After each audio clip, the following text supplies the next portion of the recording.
for your life.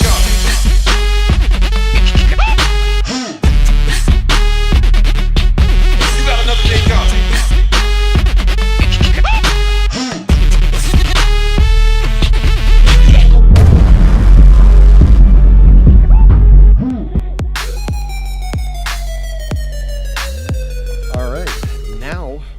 Do a chrono test for this, the IWI TAVOR TAR-21. So it's a license and everything. Very cool trademarks on here. An interesting thing about this one is I was going to put my my suppressor that I chrono everything with right onto it, but it, as you can see, has clockwise threads, so this actually won't thread on. But I made an adapter for one of my buddy Tucker's guns, so he could use my suppressor right there. That looks really cool. Alright, now we're going to be doing this chrono test. This chrono test with 0.2 BBs. Everything's still on. Alright. Let's make sure this works. Yeah, it works good. 0.2 BBs on a 7.4 battery.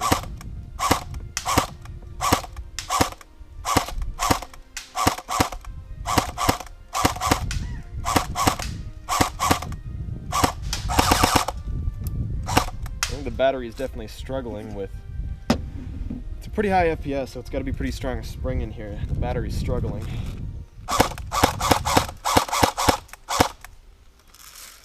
Feels great though.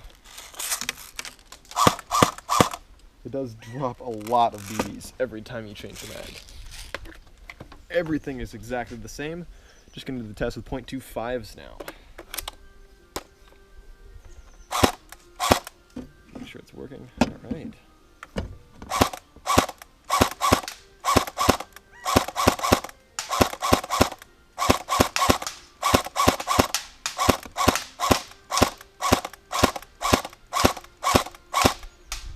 That's hitting it every time at 100 feet without even sighting it in.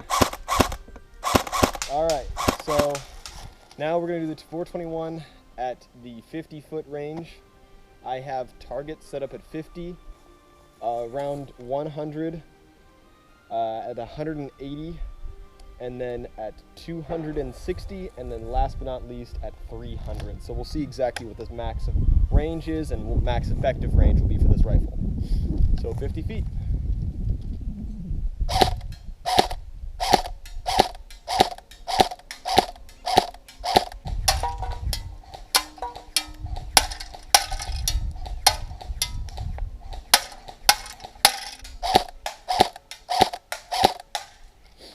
$50 feet's very easy for this rifle.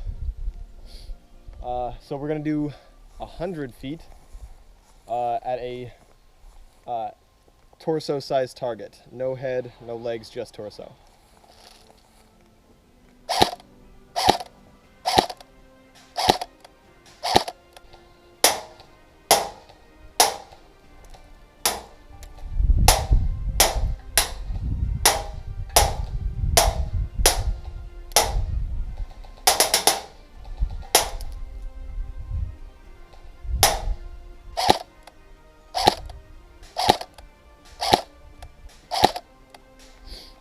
Feet, easy with the iron sights. So now we're going to go out to 180 feet. All right, so 180 feet with this rifle now.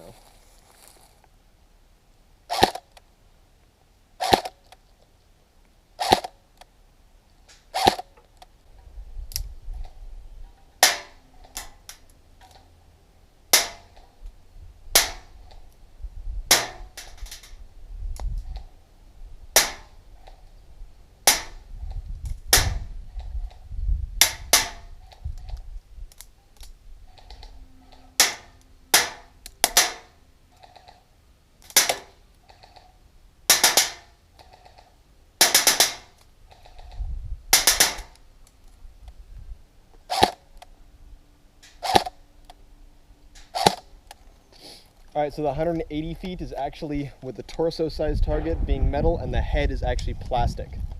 So I got a few headshots in there. And we'll give it our best shot at 260 feet.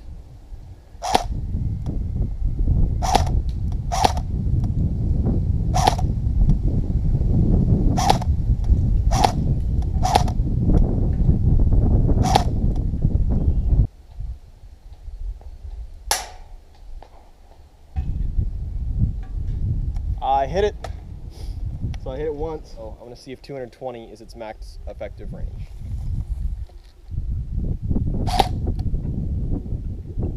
Oh, I hit it.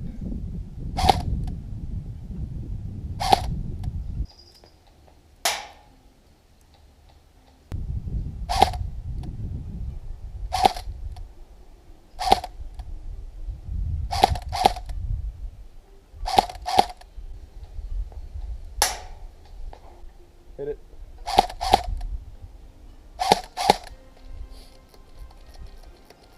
It looks like 220. I can still hit the target about 220, but it is starting to become pretty rare.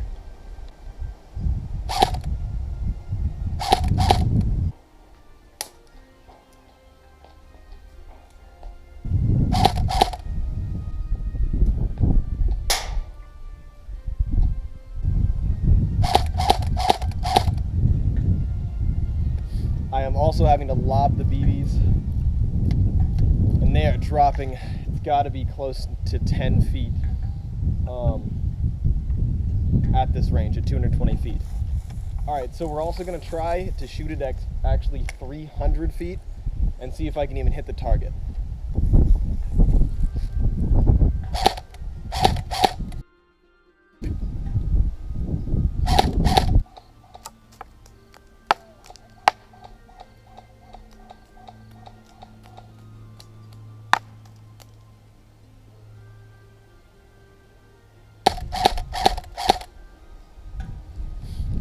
I actually hit the target at 300 feet.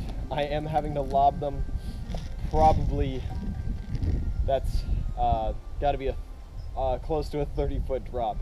After 220 feet, that is essentially the max effective range of this rifle is 220 feet. Anything beyond that, I probably wouldn't take the shot. So this is a quick close-up look at the TAR-21. We're going to start front to back and go through everything about the rifle. So first and foremost, the flash suppressor here and the threads that are on this are actually clockwise threads. That is very important for people who want to put on different flash suppressors or a suppressor of their choosing. It's clockwise, so that messed me up a little bit.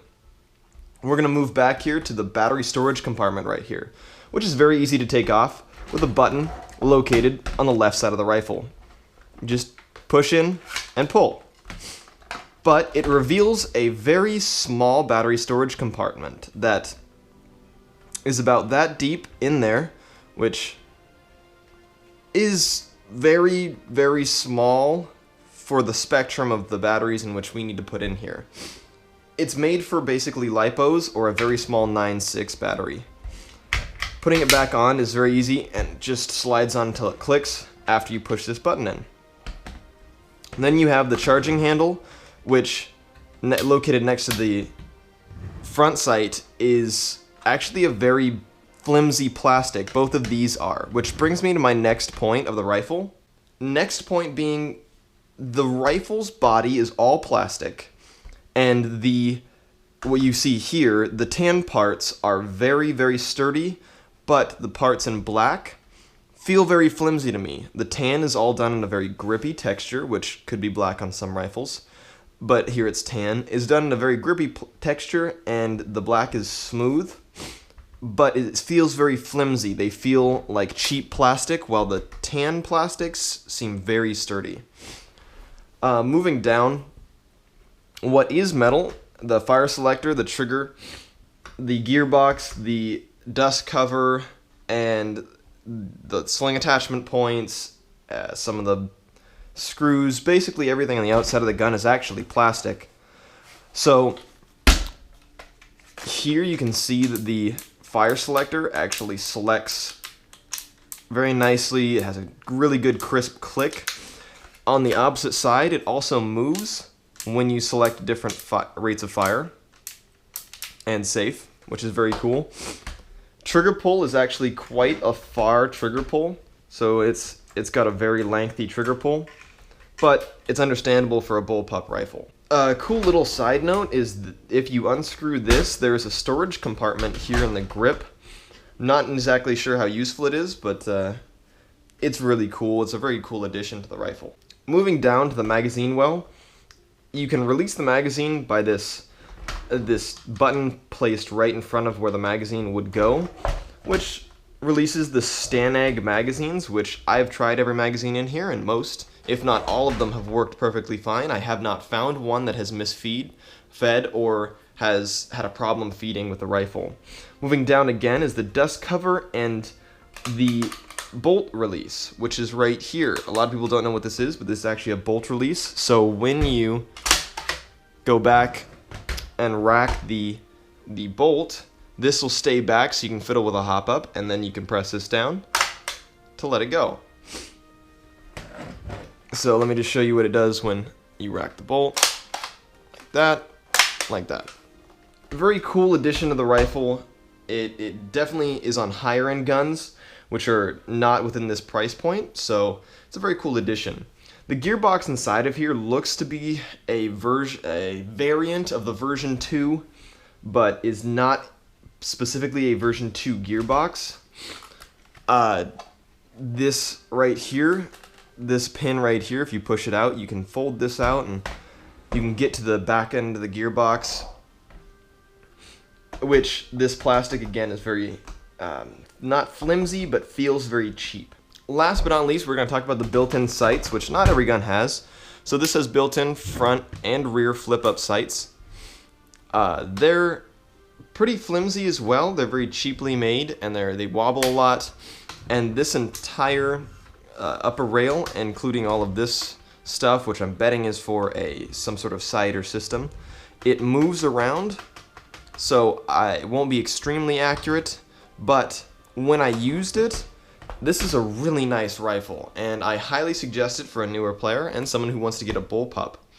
It takes Stanag mags, so you can use your regular M4 mags, and is really nice. The only two caveats that I personally have are the battery storage compartment area does not have enough battery storage, and its clockwise threads, which I use only counterclockwise because all my guns are already that, and I just want to keep it that way. So that about wraps it up for this rifle. Very cool rifle, and I highly suggest it to someone who wants a bullpup.